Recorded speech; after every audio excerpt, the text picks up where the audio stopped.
What's the meaning of bend?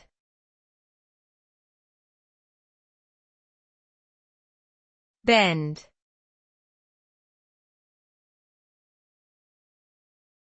Bend.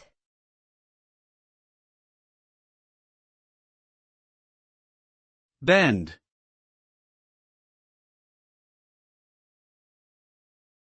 Bend.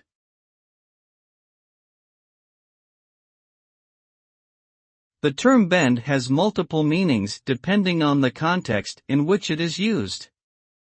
In general, bend can refer to the act of curving or flexing something, such as a piece of metal or a limb.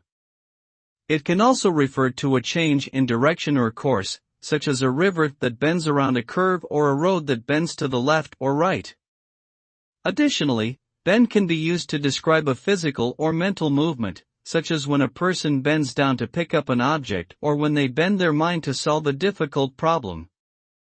The term bend can also have figurative meanings, such as when it is used to describe a person's will or character that bends under pressure or adversity.